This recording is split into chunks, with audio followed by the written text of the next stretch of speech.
I've never had a chance to actually talk to you like this. I'm so desperate to ask you. So Exciting. tell us all how, oh my God, like, woo, how did this whole dancing thing start? Just tell us, like, whoa, wind right back. Like, how old were you? What is it that like makes you want to do it? Okay. It's a really interesting question, and I do ask myself a lot, like, how did I get here? How am I still going strong? What kept me going? How did it all start? So it's really interesting because I was 5 years old and my mum took me to ballet in Bedford, and I screamed the whole time and she had to remove me from the class. I just hated the whole idea of it, didn't want to be in there. And she was like, oh, okay. So she kind of thought that was the end of it, really. She was just doing the right thing as a daughter, taking her to a ballet class. And I didn't have any ballet or dance training during school. There was literally nothing, no dance at all, no after school clubs. But I went to see Cats when I was about 10 years old, and I was literally right at the front. And I remember this dancer, this cat, like literally, if anyone's seen Cats, just let me know, reach out to me. I'll be like, hell yeah, if you've seen it, if you're watching this now. And I remember this dancer just literally locked eyes with me. He was like rolling around as a cat on the stage, completely in that moment. And I was captivated, and I locked eyes, and I was like, holy moly, wherever he is right now, I want to feel that. Like, I could just feel the passion. He had escaped, right?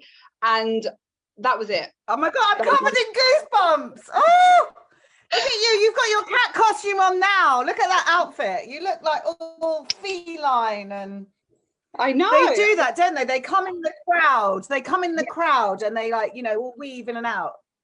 Yeah. So how old were you when you went to see Cats? How old were you? I must have been about 10 years. I must have been about 10 years old. I was actually with my dad, who hasn't played a part in my life at all, which is and the other part of my story. So it's a real kind of, you know, stuff happens for a reason. He wasn't in the rest of my life. He actually chose to not raise me and travel the world instead. But he did me the biggest favour, took me to see Cats at the West End. And then that is when the seed was planted. That's what I want to do. And I'm going to do whatever it takes to feel the way I could feel that person through their eyes as much as possible. I didn't know what route I was going to take, whether it was going to be the West End, whether it was going to be abroad. I just knew then that I had to start this journey of dance and like discovery. Absolutely love self-discovery and the different types of masks you can wear and characters. And I just love the idea of fantasy and escaping and creating and helping someone else feel the way that I felt. That's what I wanted. Absolutely. Wow, that show Cats, literally, you just take me straight back. I have never seen the full show. I've been to some, you know, one of these like medley things where they did like various different songs from it, and yeah, it's a really powerful show, you know, like the alley cats, and they're all grimy, and then, you know, it's so really they're just so, they are cats, aren't they? They're just so animated and I know and so boingy. I know, so much energy, so powerful. A great story of neglect and find again, and it just seemed to fit. I mean, the thing is, I didn't then go on to become a West End performer, and actually I did everything in my power to kind of not be a West End performer in a weird way. I finished school and then I had a bit of a gap year.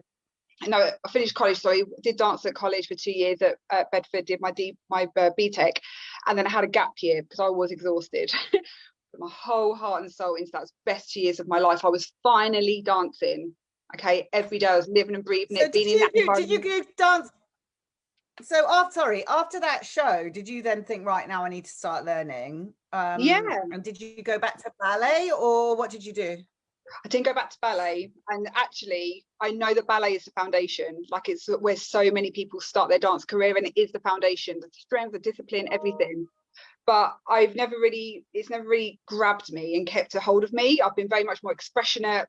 It's another conversation of all the sorts of stuff I've done on stage, dancing naked and all sorts of things. That expression, I'm all about that. So I didn't go back to ballet, but I did start a drama school, like a Saturday school, which I had to kind of fund myself, and it wasn't really until I was about 16, to be honest. We didn't have the funds as a family. My mum was a single parent, and we just didn't have the funds. And I remember my mum asking me from when I was about 13, she's like, right, what do you want to do? And I was like, I want to be a dancer. And she's like, okay, that's a great dream, let's think of something else. And I'm like, okay, well, I can't think of anything else. And I tried army cadets. I was thinking about being a police officer. She was really encouraging me, saying great traits that I've got. You're really comforting. You're really, you're great with words. You're very calming. You'll be great as a police officer, and really building me up in those areas. And I think just the whole dance world was very, very, unique for us. And we didn't know anyone in that industry, in the performing arts industry. And she, as much as I didn't know what route it would be and what I would need to take, but knew it would cost a lot.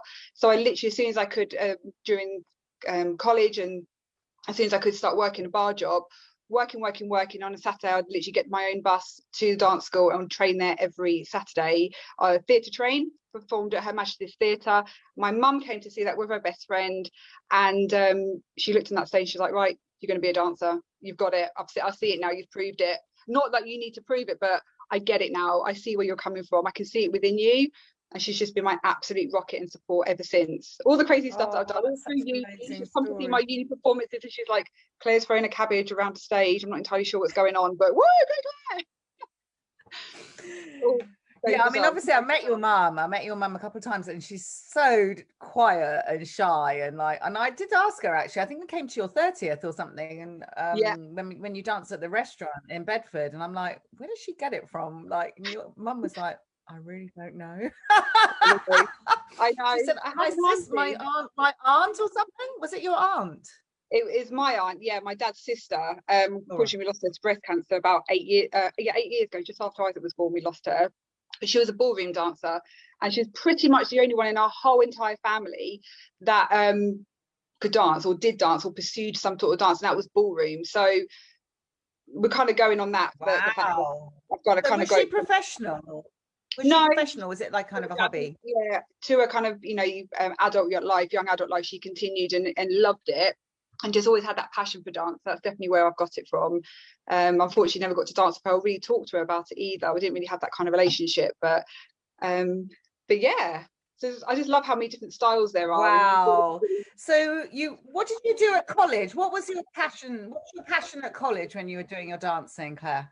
It came really clear to me quite quickly that I loved contemporary. So I loved jazz and all that, and all the formations, and working with the girls and being in unison and rehearsing and backstage and costume change. I just love the whole buzz of building up to a show and then doing the show, and then it's like, right, what's next? I loved all of it. Like I say, all the makeup and the tech-in, and it's just very long hours, and but just going for that performance, and then just sharing all that hard work, that snippet of hard work to our friends and family. So we did jazz, ballet, tap, modern, and a little bit of contemporary. And then I had a gap year and then went on to university, and that was just contemporary. And that's when I was like, yeah, I need this freedom. I need less boundaries. I want to explore. I want to spread my wings and make my own rules up. I've always been about making my own rules and follow my gut and my heart, and wherever it takes me, I'm like, well, I'm doing that. It feels good. I'm sticking to it. And just describe to me what it's like what's it like performing? What is it? I know you love all the show and the buzz and everything. What is it like? You're in your costume and you're like, you're in role. What does that feel like? I feel 1001% myself.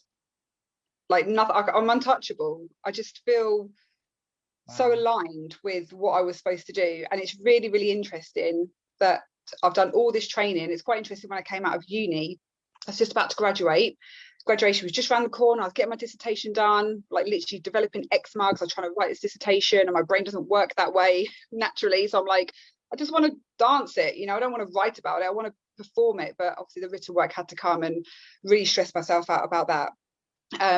So leading up to the end of year, I was taking extra singing classes, extra tap classes, ballet, to make myself as employable as possible. So when I rocked up to that cattle market, as it were, Pineapple Studios or auditions or wherever it may be, I'd know I'd given it everything, and I'd done as much training and extra training as possible so I could be employed. And I was getting no after rocking up and being like, I don't want to go in. What am I even doing here? You know, people more flexible, people more confident, you know, better makeup, you know, all the gear, head to toe, family there maybe potentially, you know. And I just thought, it doesn't feel right. You know, fighting for this doesn't feel right. I don't want to fight. I'm not fighting anyone. I'm not in competition with anyone. Most of the time, not with myself. It just feels right, and I just want to go with it. So interestingly, I put myself on a dancer's website called Dancers Pro, and it was pretty much the only free website back then that you could just put professional pictures up, or, you know, casual pictures. And I got contacted within a week. Like within a week, I hadn't graduated yet, and this woman contacted me called Violetta Barb, and she said, are you interested in riding the magic carpet out in Egypt and coming to be part of my show, Members of the Sphinx, out in Luxor? And I was like, what is this woman on? Like, nothing could have prepared me for it, but I was so open-minded, and I thought, it's 6 months in Luxor. I've been to Egypt when I was little. I'm actually really fascinated with it. Let's go for it. What's the worst that can happen? I'll get a flight home, you know? Woo! And that was the start of my decade career so far, being a belly dancer. I didn't need any experience. How old were you? How old were you then? So I was 22. 22. Right. We've got Emma on. We've got a few others, but I don't know who they are. Good evening, everyone. Do put some questions in if you have any. Wow. So you were 22, just fresh out of uni and off on an adventure. Yep. I hadn't even made my graduation day. I didn't even get to graduate. I was already living on the Nile for 2 weeks, and I was like, oh, it's my graduation day today. And it was just so bizarre. Like, I could never have written it. I could never have guessed that I would already be in work, considering I was so fearful that I wasn't going to get work. I was trying everything in the book to make myself, and I got employed because I had no experience. I just had an open mind. That's what they wanted. They wanted a fresh palette so they could sculpt me and mold me into what they needed for their show. And I could have gone, well, I don't have any experience. I could possibly do that. It's a random country. You know, I'm going to be on my own. I've got to make new friends. But I was like, this is it. Whatever I do is going to be a new, scary, fresh beginning. And I've got to start somewhere. This might be it. I never once thought I'd end up going back to Egypt. And then coming home going, okay, this is where my heart is. I was born to do this. So what happened? You got there, and then what happened? You got to Luxor. Were you in a group? Were you in a troupe? Or, you know, what happened? Well, me and my amazing friend Jemima, I got told I was going to meet 2 girls at Gatwick Airport, and I met Rosie and Jemima. Jemima had been drinking all night. She hadn't even slept. So she was like completely hungover, this bag, going, I'm ready. Let's go, girls. So we just bonded on the flight over to Cairo. We had 3 nights in Cairo, got taken to the pyramids. That would be my 3rd time at the pyramids. Couple of dinners out, and then all of a sudden all these other girls started to join this accommodation that we were in Cairo. And then all of a sudden we all got shipped up on a bus, on a coach, and we got travelled from Cairo to Luxor on this coach. And there was 9 international girls, 25 boys from Cairo, and that was the show. And we got driven to Luxor, put in our accommodation. The show was on one side of the Nile. We lived on the other side of the Nile, so every day we had to cross the Nile to get to work. And I felt at home. I really, really did. I learned so much about myself there. There's a few fallouts, there was highs, there was lows, the show actually went bankrupt. Unfortunately, they did the advertisement parallel to us actually doing the show. They weren't out there 6 months a year promoting us. So the show ran out of money. Everyone got shipped back home. Unfortunately, my mum hadn't been out to see the show yet.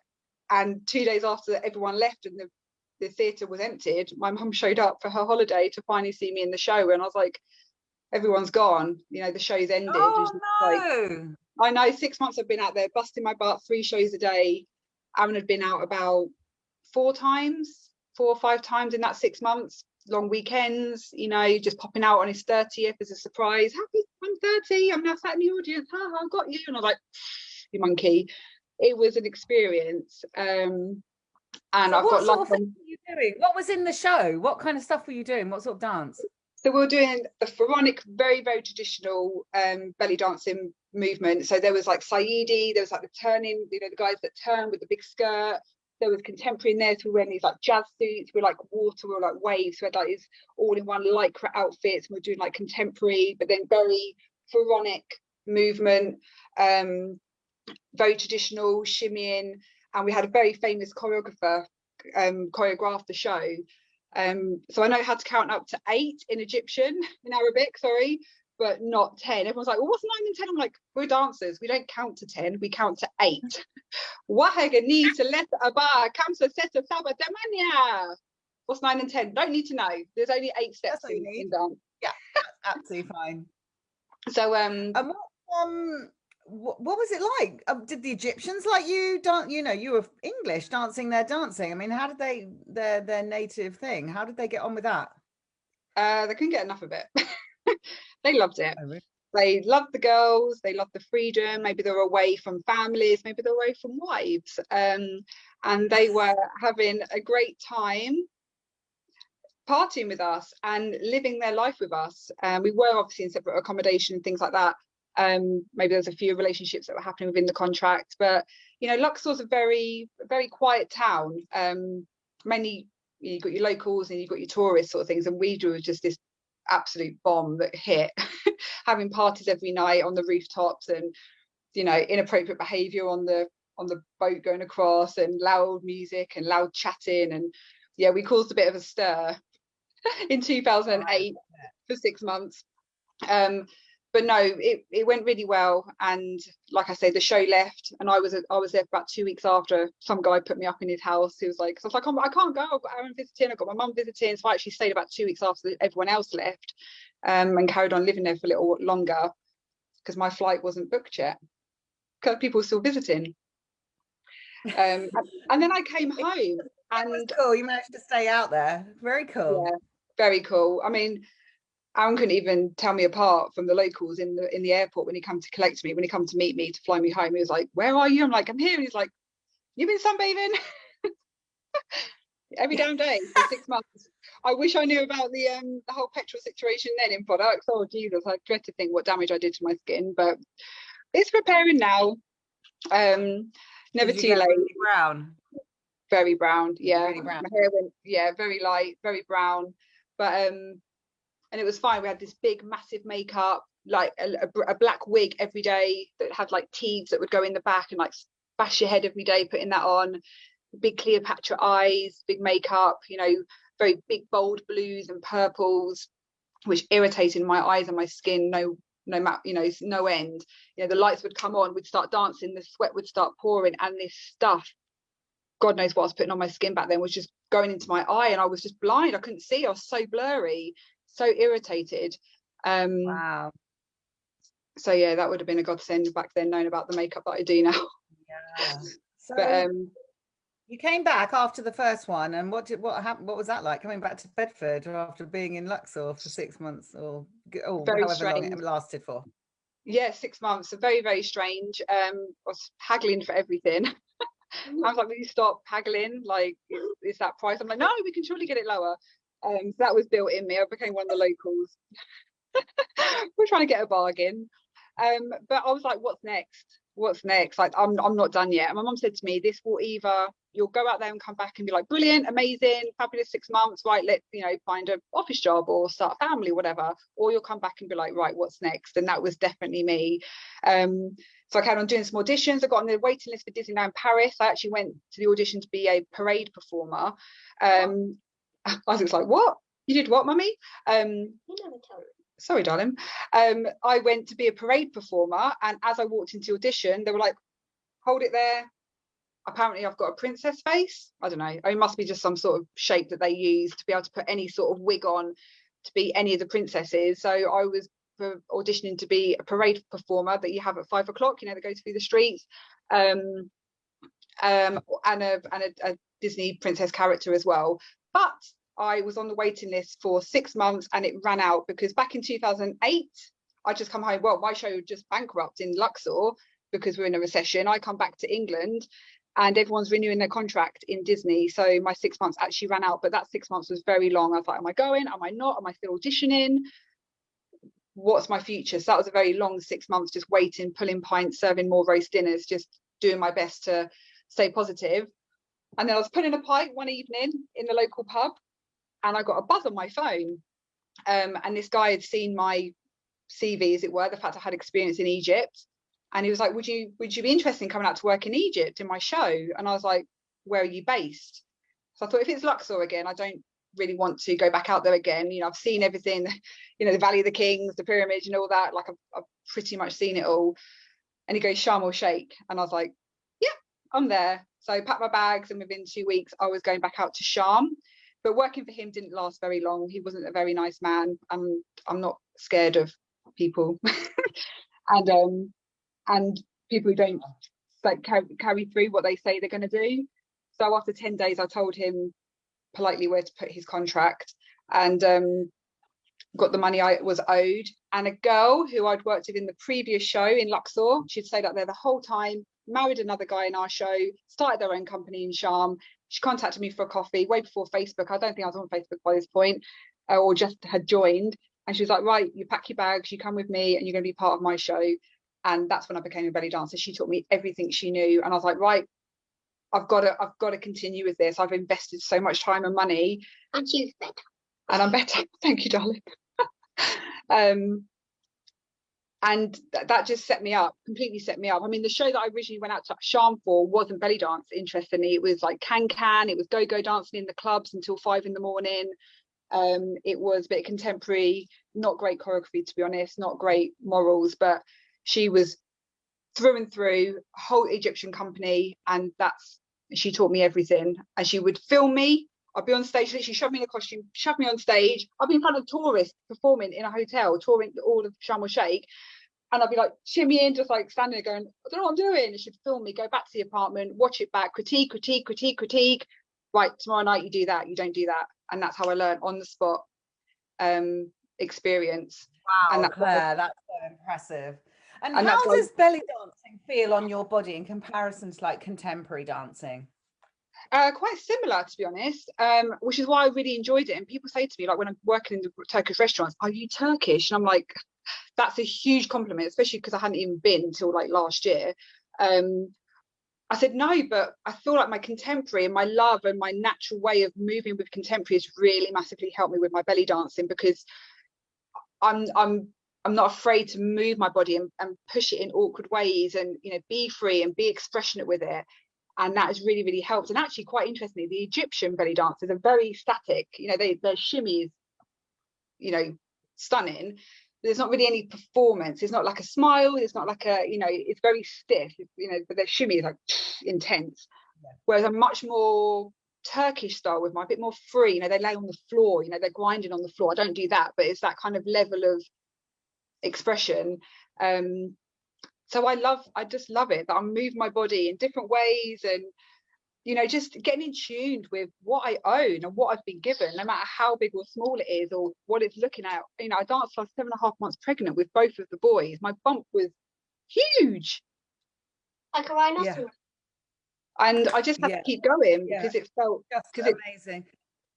What do you think you're really about now? I mean, you know, you're kind of good 12 years into your performing, and like, what is it you kind of really want to do when you're doing your dancing and give to the audience, would you say?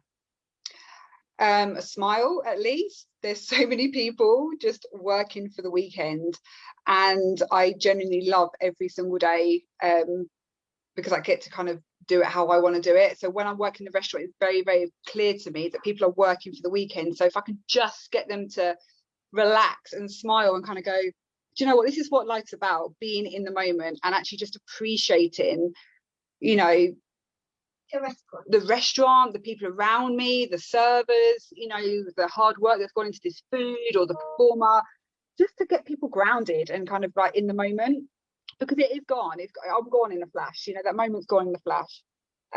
But also there's, you know, I work in beautiful restaurants where there's families come. It's very family orientated, and more and more over the years, especially having become a mum now, it's getting down to the children's level. Do you know what I mean? I'm putting up their confidence. You know, I'm literally coaching them as I'm talking to them and dancing with them. I'm like, you know, don't give up on your dreams. You keep going. You're amazing. you know, and giving them those positive affirmations, so they will remember. They probably won't remember my name or where they met me or what costume I was wearing, but hopefully one day they'll come to a crossroads and they'll be like, actually I can do that, because there's a voice inside me that told me once that it's possible, and I've seen it and I've witnessed it, and someone told me that I can do it. And I just know how important that is. And it may be what I lacked back in the day, and I really had to massively work on that, and I still am. But I'm just using everything that I've learned and I'm reading and learning now through my businesses, that how important that is to ingrain that and program and just be that light, just be those words to people of encouragement. Yeah, we've got Izzy on, we've got Jackie on. Any questions, guys? Just pop them in the chat. If you, this is absolutely amazing. It's so incredible to talk to you. The thing that I never ever cease to amaze me is about you is that you just are always so like up for it, you know, and you give and you give and you give and you give, and it's just this insatiable fountain of just joy that you just give it, like, and it's never, you're never tired, you never go, oh, I can't be bothered, you know, you never. I mean, you're just literally incredible. Thank you. It's interesting you say that. I'm just so fascinated about that. How that, it just literally restores you, doesn't it? It literally replenishes you. Doing your thing replenishes you. Is that right? 100%. Yeah. I mean, even through this pandemic, you know, the support of you guys and giving the opportunities, you know, and more people to reach out, you know, social media, network marketing, social marketing, whatever we are in, we have to be in with people. And I feel like as soon as you are just, you know, being true to yourself and doing what you want to do and doing what your heart is pulling you to do, you will always find the right way, and you'll always find people who appreciate you, some people who don't want to know, and that's fine. I've really had to deal with that. I've had no's when I was little, I've had no's this whole process, but I know that keep going back to doing what I want to do, and the rewards are just endless. I've got people who are saying thank you, and you know, you've really helped me with this kind of confidence boost or this health journey, or you know, you're just such a positive ray of light, you know, just on my social media feed. And I'm like, I'm just doing me. I really, really am, and it feels right for me, and it's keeping me sane. It's showing my children that, you know, you don't have to be working a 9 to 5 or at the computer the whole time, or you know, just thinking about yourself. Serving other people contributes to your well-being and your health and your immune system, and it's just endless, absolutely endless, the rewards. And I'm witnessing it, my children are witnessing it, and hopefully it's showing them that there's so many different ways to live your life. How's it been not performing? Like, you know, you don't get to do your performance like Friday, Saturday, Sunday, you know, 2 or 3 times. I mean, like sometimes you're doing 2 or 3 shows on a Friday night. You're like here, there, everywhere, doing all these different restaurants. Yeah. And we got Jodie on, and Jodie lives in Buckingham. And I mean, you've been to Red Pepper, is it? No, what's it called? Black Pepper? Yeah. Black Pepper in Buckingham, and, you know, Mellis in Milton Keynes. Yeah, and there was all over doing like all different restaurants. I mean, like, what's it like not performing right now? It was really odd in the beginning. I literally felt so out of place. I felt like I was letting people down, like I was supposed to be somewhere, because it's just been my life, you know. It's been an accepted life as well. You know, Aaron met me when I was 17. I'd literally just started my dance career at college, and he's seen me through college, he's seen me through, he took me skiing on my gap year, he's supported me through uni. He was saying go for the airport gates to go to Luxor and Sharm. He supported me in every single restaurant, every single class that I've set up for my girls. You know, this is so embodied in me that he knows that it's what I need to do for my sanity. So he's like, just go, I've got your back. So it was very, very odd, especially, you know, last year on a Friday and Saturday night, I was really itchy. I wasn't comfortable at all. I was like, I need to be somewhere else. It took me weeks, if not months, to accept the fact that they're not opened, and I don't know when I'll be back. I just need to reshape my life a little bit and kind of get a grip with, this is my time with my boys. I'm actually able to put them to bed on a, you know, Friday and Saturday night at 8 o'clock, and it was never a problem because they've always been so tiny and actually in bed before I've even left sometimes. But I was actually kind of like camping in the garden or watching that film a little bit later, when usually I'm upstairs curling my hair and they're watching Strictly, you know. So it took me a while, but now I'm like, do you know what? I've got no control. It will happen, and we'll be back in the restaurant when I can. But at the moment, I need to just appreciate every single moment that I've got home, because life will change again soon, and we will be back here, there, and everywhere. I'm just so blessed that I've, you know, had that journey, and I've got, you know, great memories from it and great costumes. great costumes. Look at that. Oh my word, her costumes, you guys, are literally something else. We've got Anastasia here as well. Okay, so just like drawing to a close really now. How is life at the moment for you? What are you doing? What's keeping you busy? Any questions, guys? Please put them in the chat. Hi guys. I've got loads keeping me busy. Obviously the boys and homeschooling. My Arbonne business is keeping me busy. If it's not helping people, you know, access these products, then it is learning and enjoying every single day. I mean, I just feel so blessed every day that I get to put, you know, incredible ingredients on my skin. You know, someone who would not go to auditions because of her acne. You know, to think that I could have almost stopped my career, you know, and now because I continued doing what I was doing and followed that path and didn't give up on myself, it led me to you. So therefore, then I found the solution I was looking for, which was really better skin, but then everything else that has come with it. So, you know, learning through my Arbonne business, helping other people get started or just accessing the products, doing my Zumba, it's now giving me the confidence. And you know, it's like, it's just uncapped. Both me and Aaron, I mean, what he's achieved in lockdown astounds me, you know. And he's, you know, even just during my journey with Arbonne, he's just gone, this is possible, I want to go and do that. It's just made him realize that, you know, he's always been in just control. to fill everyone in, he is like Mr. Iron Man virtually. I mean, he is like literally setting himself challenges. He's got this iron will, this man. I mean, we should interview him on Nicky TV. He's unreal, isn't he? He's set himself challenges. Formidable. Yeah, and he's just made his vision just kind of go, right, I can do more, how can I serve more? You know, just being part of this Arbonne community and watching me go to conferences and coming back so fueled, and watching me have trainings every week and come back, and you know, even just seeing how I am with the children, and seeing that must have come from this personal development area that I've got, and him just going, well, what's next for me? Like, we are creators, we can absolutely go for whatever we want. So he's like off on his journey, and you know, in his passion, he's getting younger by the day as it goes because of that. And it's just that limitless.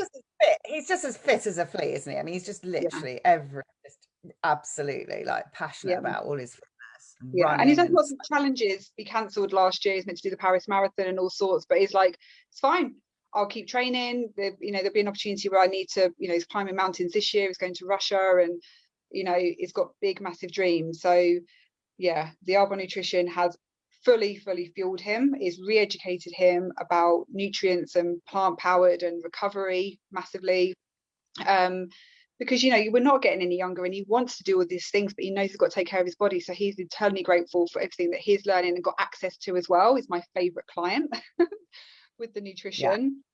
And it's just you can really see the proof is like in terms of the performance, isn't it? He really is able, without injury, to do like so much. Yeah, get back up again, 100%. Yeah. And how does your physical feel, like kind of the amount that you put it through with, you know, kind of how do you find that with you with the nutrition and everything, you know, your actual, how does it feel with that nutrition for you? It feels pretty awesome, to be honest. You look pretty awesome, as I said. How old are you? I am 36 next week. So it is. How incredible, guys. The biggest thing for me was having the biggest thing for me was having Isaac, who was just here 8 years ago, without Arbonne in my life, and the recovery I had from that. And I danced till 7.5 months pregnant with him, and I was back in the restaurant 5 weeks after I had him. It wasn't the plan. My amazing friend was like, have a managed restaurant, and I'm like, okay, I'll give it one night, I'll give it one shot. Here we are, still dancing. I couldn't say no to them, but I was back pretty soon. Yeah, but then I got introduced to Arbonne through Nicky, dancing in that actual restaurant. This is what I mean, it's all meant to happen.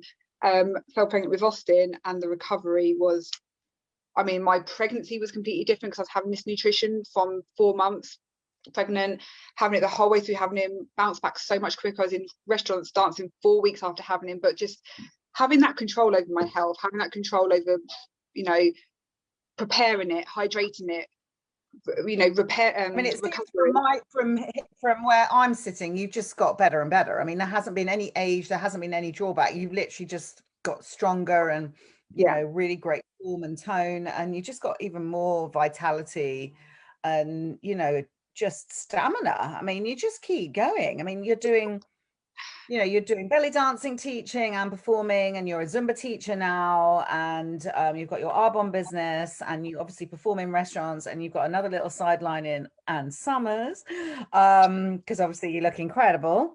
And it's like, what next, Ms. Slaney? What do you reckon? What do you reckon will happen next? I just cannot wait to get back out into the world and share this gift with more and more people. And I don't just mean the gift of dance, I mean the gift of wellness and stepping into your light, and giving more men and women the chance to, I mean, I actually thank men, you know, even if it's in restaurants or whether it's online, I will actually from my heart say thank you to men for being appreciative of a female form. You know, it takes a lot, it really does in this day and age. You know, we are just slapped in the face with so many different body images and what is right, what's wrong, what's healthy, what's not, what's acceptable. That stuff, you know, is crazy. But for someone to say, you know, you are glowing, you're doing great, you're doing amazing, to get that from a guy, a stranger who actually, some of them half of them I haven't even met, I'd like to say thank you so much, because that appreciation is what's going to move us forward, you know, confidently in the world. Absolutely, love that. Yes. I've got nieces. What would be your advice? Go on. I've got nieces, not just my boys and my nephew, but my two nieces who are 11 and 4. I'm like, I am doing it every single day for all the women I know, all the women out there, but all the women that are to come as well. We've got to show this empowerment, and that, you know, we've got to support each other and look after each other and appreciate. I mean, I was talking to a friend of mine today who's having whose 12-year-old daughter is having real problems. You know, she's really struggling in lockdown, not seeing her friends, and, you know, body image issues, and obviously her little body is developing, so she's getting hormonal and moody, and, you know, and there's just all these, as you say, all this social media and everything. What would you say to a 12-year-old that's like just really struggling, or I guess really to find her way in the world? What do you think would be? Well, interestingly, Isaac had social media a lesson at school through Zoom the other week, and there's actually only 4 platforms that children should be on until they're 13, you know. So I think we need to just become educated about where these young minds need to be, and if they're going to focus on screen work and, you know, and being on the internet, make sure it's the right environment, because actually it's too much too soon. And, you know, as adults, we need to work on ourselves to protect ourselves as well. But just affirmations of, or just starting to understand how learning a book and reading a book, or knowing that there's tools out there to help you with your self-worth, and to start to love yourself first, because once you do that, nothing can touch you. And that is literally what I've done. I've started to love myself more, and I've just become more and more like bulletproof, you know. And people can chuck anything at me and I'm like, it's okay. You're like a real life Disney princess, you know. It's like what all the movies try and say, but you're just like a real life superhero and like super princess, because you're saying, you're living that life, you know, truly yourself. You're not just a cartoon character, you're actually living that life. And also with a guy that totally gets you, and you're both equal in terms of what you're pursuing, what you're trying to achieve. And look at the role models as parents, you know, you're really showing your kids, it's like, what you want to do it, you know. And we're right behind you, but we're doing our thing as well, you know. We're really strong, we're really fit, you know. We're getting absolutely everything, squeezing everything out of our every day. You've got all your animals, you've got a tortoise, you've got chickens, rabbits. We love animals, we love the protection of animals, you know. We're working as a family to see where we can go out and, you know, build habitats and be part of that, you know, volunteer work, you know, to contribute to the planet. And that has come from my Arbonne business, you know, knowing that we can make an impact on our daily disciplines, our daily habits, and what we're using and consuming, right down to how we actually live our life and where we spend our time. And everything I do in the businesses, in the fitness, everything I apply myself to, I know that I'm doing it because it's gonna help someone somewhere, you know. It's always going to empower. You're thinking about what like effect it's going to have out there, or the legacy that you're going to leave, right? You're just like, so what's this going to do out there? You're always thinking of like the impact it's going to have. Yeah, and I think mainly because of the actions that I witnessed when I was a child, that impact was huge. It rippled through everything and it got a hold of me. And I'm like, if that can have, you know, we always know that, you know, a positive affirmation or a positive thought is 1,000 times stronger than a negative one, right? So why are we not doing them? So those actions can be even more powerful. So it's just about, I know that every action that I take now will have an impact, just like the negative ones or the positive ones. And I feel like we've just got to do our absolute best and be true to ourselves. God, Claire, I could talk to you all night. You're literally absolutely gorgeous in every cell of your body, and just look at her amazing hair, you guys. And she's such a stunner inside and out, beautiful person, always this ray of sunshine. And on every occasion, she is literally just beaming with that beautiful smile and her aura, you know. And it is such a treat to know you, and I love you so much. And we've got Jackie, we've got Babs, we've got Anastasia, we've got Emma, we've got Izzy, we've got Jodie. Thank you so much for joining us, and thank you so much for putting us in. Of course, she screeched in from St. Neots, having picked up Aaron from somewhere. And what are you off to now? I mean, in the rain, are you running around the block or something? What's the plan for this evening? No, okay. And yeah, obviously the gorgeous boys. Quickly come and say hi, Izzy. Hello. Isaac's got big dreams as well. He's got a big ambition. Oh my God. So amazing. Bless him. You're a big part of our life, Absolutely. Nikki. Too right. Let's do this. Amazing. Thank you so much, everyone. Oh, what have you done for me? What a treat. Thank you, darling. Love you so much. Thank you so much for joining us on Nicky TV, and we'll see you soon. Bye. Bye, Izzy. TV. Bye.